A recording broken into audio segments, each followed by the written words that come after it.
أنا تومي فالديز ويدعونني كونيخو. لقبي يعني الأرنب بالعربية.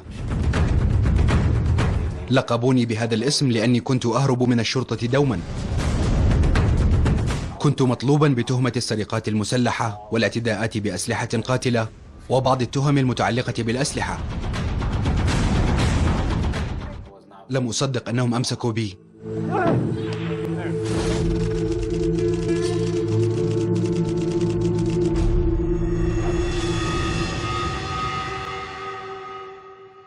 وضعوني في سجن مقاطعة جرانت.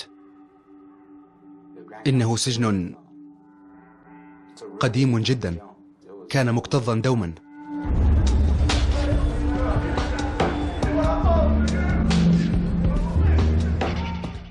كانت هناك مواجهات دوما بالإضافة إلى العراكات، لذا فصلوا العصابات التنافسية.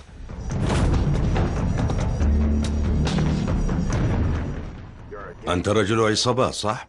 من ساوث سايد. ترعرعت مع رجال الساوث سايد عندما كنت في 13 من عمري. انضممت إلى عصابة واشتركت بالعمليات الإجرامية وبيع المخدرات. كانت هناك ضجة في كل مكان.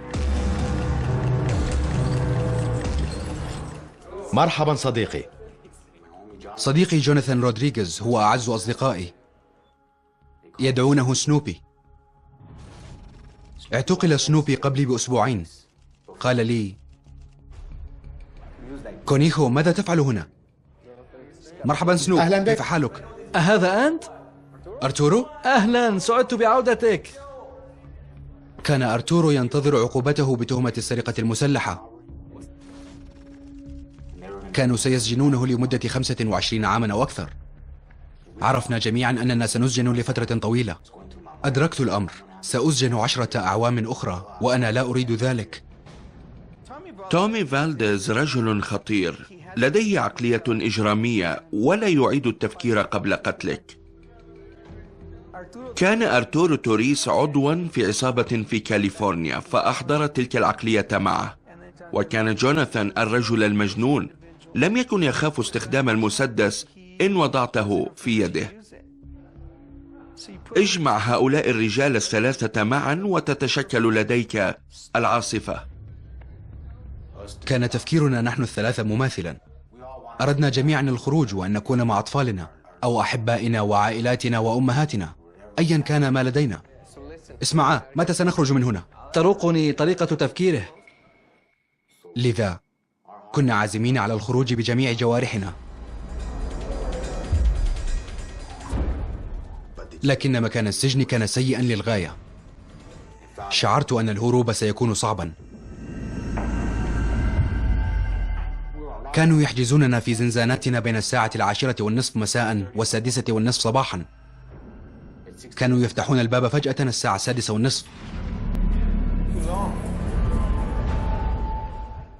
كان هناك 3 أو 4 حراس في أي وقت. لم يسمح لنا بمغادرة توب تانك، كانوا يغلقون الباب.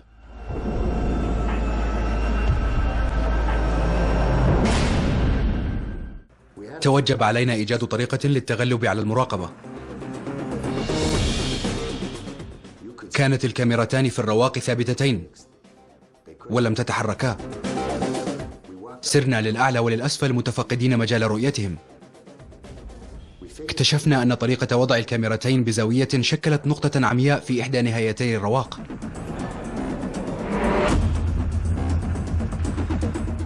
لم نعرف ما نفعله بهما. ثم رأينا لوحة معدنية على الجدار، ربما تؤدي إلى مخرج. لا أعرف الطريقة. كنا نحاول اكتشاف طريقة فك البراغي.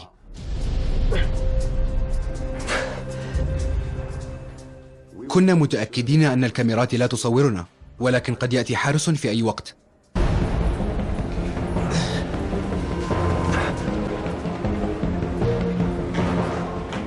ماء ماء ماء يا تومي، ماء.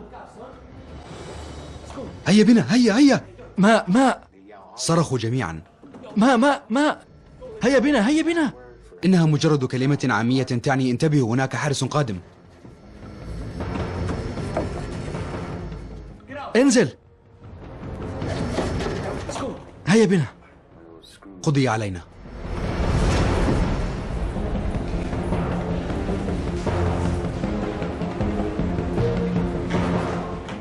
كان وشيكا جدا، كادوا أن يمسكوا بنا.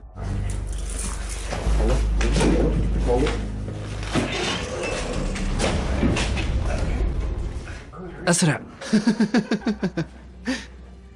عندما أزلنا الغطاء انتابني شعور جميل. هذا رائع، لكننا عرفنا أن الوقت يقيدنا.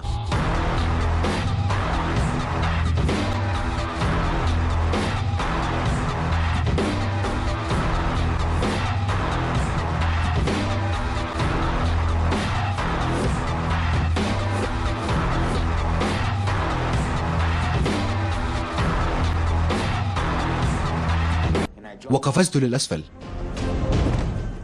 وسقطت بقوة، وفعل أرتورو الأمر ذاته.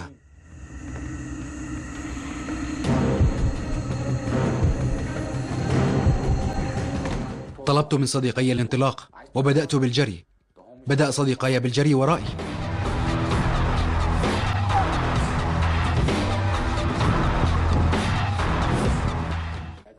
لم أستطع الهروب لأنني لم أستطع ترك صديقي. هيا بنا، هيا. فسلكنا ذلك الطريق جريا بالسرعة القصوى.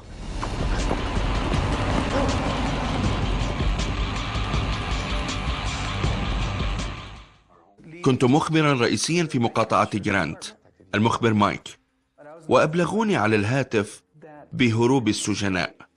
نستطيع طلب تحديد مواقعهم. أرسل طلب تحديد المواقع لجميع أقسام الشرطة المحلية.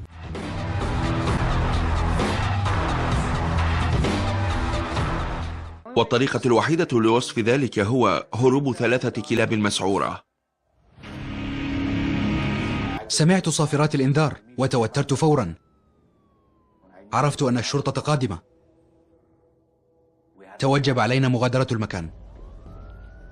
حينها قفزنا داخل سيارة ذات دفع رباعي. أسرعي أسرعي. اتخذ قرار لسد الطرق في المنطقة. سد الطرق هنا وهنا وهناك. إن كانوا في مركبة فسيكون ضمن نصف قطر طوله 16 كيلومترا.